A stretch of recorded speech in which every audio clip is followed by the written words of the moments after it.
Ya, hola, ¿qué tal? ¿Cómo están? Buenas tardes. Cuéntame en qué te puedo ayudar. Quiero empezar esta entrevista con un caso que me Ujú, llama bastante la atención, ¿no? Te la voy a dar a conocer, que es durante una capacitación, digamos, usted nota que un grupo de empleados hace comentarios discriminativos hacia un compañero.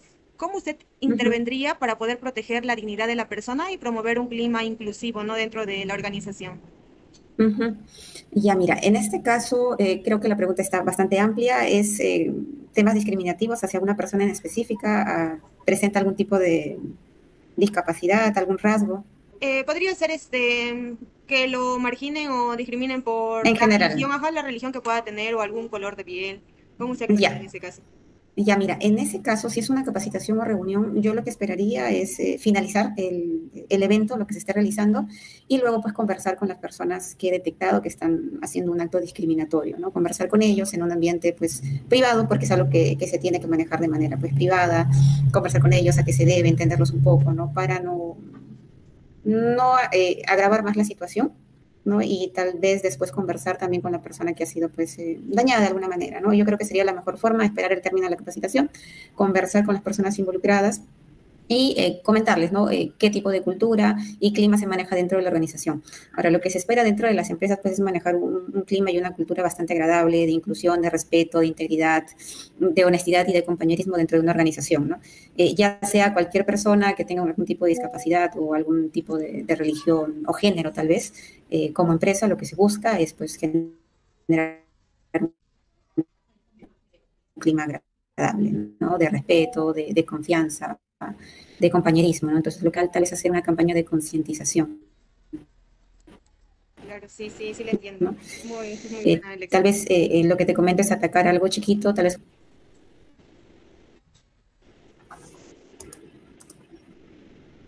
Uh -huh. Sí, cuéntame. Claro, O ya. continúa. Sí, está bien, sí, sino que el internet es un poquito Ya. entrecortado. Ok. No, te decía de que, bueno, inicialmente sería pues conversar con estas personas que han hecho este tipo de comportamientos que no son adecuados para una organización. Y luego, si ya quieres atacar algo más, pues de repente a toda la compañía, hacer una campaña de concientización, ¿no? Claro, sí, le entiendo. Muy, muy buena elección. Bueno, ¿y usted cómo promovería la inclusión de las personas neurodivergentes en un equipo de trabajo? Mira, lo que se hace generalmente en una organización inicialmente es una campaña de concientización, se hace pues un plan de trabajo, de repente si queremos incluir personas con discapacidad dentro de la organización, que creo que ya está normado también por ley, hay un cierto porcentaje que las compañías deben incluir dentro de la organización. Entonces, ya sea neurodivergentes o personas con discapacidad, pues se hace un plan de trabajo, se hace una campaña de concientización a nivel general para toda la compañía, explicándoles a qué se refiere, de qué trata, qué tipo de trato se debe tener con los trabajadores que ingresen pues en esa modalidad, ¿no? Entonces, de esa manera pues se busca integrarlos, generar espacios dentro de la compañía también que les puedan facilitar un ambiente adecuado de trabajo, ¿no? Sí. Uh -huh. Y digamos, ¿qué haría usted si descubre que un informe psicológico fue manipulado para poder favorecer a un candidato en un proceso de selección? ¿Cómo usted actuaría en esto? En ese tipo de situaciones, ya. Mira, te comento, generalmente los que hacen los informes psicológicos pues son los psicólogos que trabajan en el área de selección de personal, ¿no?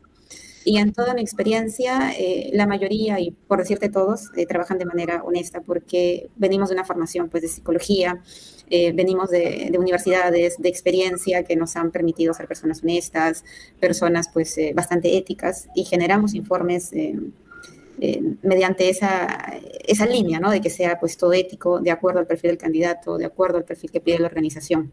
No me ha pasado en toda mi experiencia, lo que sí te puedo decir es que suelen ser los clientes internos los que probablemente quieran favorecer a sus candidatos. Por ejemplo, si me piden un asistente administrativo en el área comercial, por decirlo, ¿no?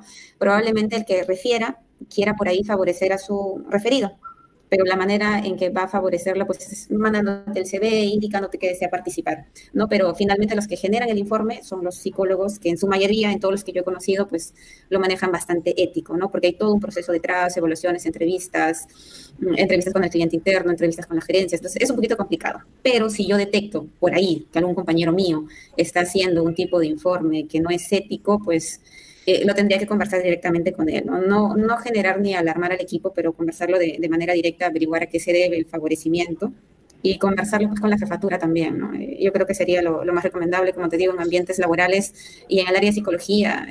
en mi área que vengo trabajando años, pues se maneja de manera ética, ¿no? No he conocido personas, psicólogos que realicen informes para favorecer a, a candidatos específicos, ¿no? Generalmente no se da. Claro, sí, sí, lo entiendo. O sea, más son las empresas, ¿no? Los que... Los clientes internos, ¿no? Por ejemplo, tú buscas operarios de almacén o personal de atención del cliente, por ejemplo, para todo tu propia pesadilla, para diferentes empresas. Los que refieren son los que de alguna manera quieren que el personal ingrese, ¿no? Por diferentes motivos. Pero ahí está el psicólogo para evaluarlo, para hacerle pruebas psicológicas, virtuales, proyectivas, entrevista, y de acuerdo a eso se ve si califica o no, ¿no? A la posición. Sí, la pregunta es, ¿cómo se manejan las situaciones en las que se sospecha abuso o negligencia hacia un estudiante? Bueno, recordemos primero que la Minedu tiene determinados protocolos, ¿ya? Hoy en día se maneja bastante distintos procedimientos, no solamente con el abuso o la negligencia, también está de repente el bullying o de repente algún acontecimiento y para eso es importante que las instituciones educativas primero tengan un cuaderno donde puedan registrar cualquier evento de repente que haya podido afectar al niño o al adolescente con quien estemos trabajando. Entonces, ahí se va a registrar la situación, el acontecimiento, va la firma del señor director o la señora directora, va la firma también del estudiante, una rúbrica, también la del docente, y en caso sea necesario comunicar al padre de familia, que en este caso sí se daría, porque estamos hablando de abuso o negligencia, sí es importante llamar al apoderado o al encargado de nuestro estudiante para poder conversar con él, ¿no? Acerca de la situación que ha acontecido, cuáles son las estrategias que se van a manejar para evitar que este estudiante vuelva a pasar por un episodio similar y de repente cuál es el compromiso que tienen ambas partes o una parte para poder trabajar, ¿no? Este conflicto. Ahora, como les comento, hay protocolos dentro de la Minedu que nosotros tenemos que saber manejar y comprender, ¿no? Bueno, en este momento explicarlo, digamos, de forma precisa sería de repente tomarnos bastante tiempo, ¿no? Porque es todo un procedimiento. Pero esos serían de repente los alcances que les puedo brindar, ¿no? En torno al tema o la pregunta en cuestión. Muchísimas gracias, licenciada. Continuamos con la otra pregunta. ¿Cómo se garantiza la objetividad y la imparcialidad en la evaluación y el tratamiento de los estudiantes? Bueno, primero debemos entender de que, bueno, como psicólogos educativos, lo que hacemos es no tanto diagnosticar ni tampoco brindamos tratamiento. Nosotros, al hacer una observación, ¿no? De nuestros estudiantes dentro de la institución educativa, específicamente quizás en el aula o de repente en otros ambientes donde interactúan nuestros estudiantes, lo que tenemos que hacer es identificar y derivar, ¿no? Ahora, ¿cómo aseguramos que sea algo objetivo? Que el psicólogo que esté tratando, que esté evaluando o que de repente vaya a hacer una serie de evaluaciones para diagnosticar a nuestro paciente, a nuestro alumno en este caso, sea pues una persona no allegada. Recordemos que, por ejemplo, nosotros como psicólogos no podemos tratar, ni evaluar, ni diagnosticar a nuestros familiares porque el factor emocional siempre va a influir y eso va a generar un sesgo en el diagnóstico. Entonces, la única forma que tenemos es asegurarnos y certificar que el psicólogo al cual va a ser derivado o que de repente se le ha encargado la intervención ya en el área clínica de nuestro alumno sea pues una persona neutral que no se parcialice, digamos, con ninguna de las partes en mejora, ¿no? O para brindar un adecuado tratamiento a nuestro estudiante.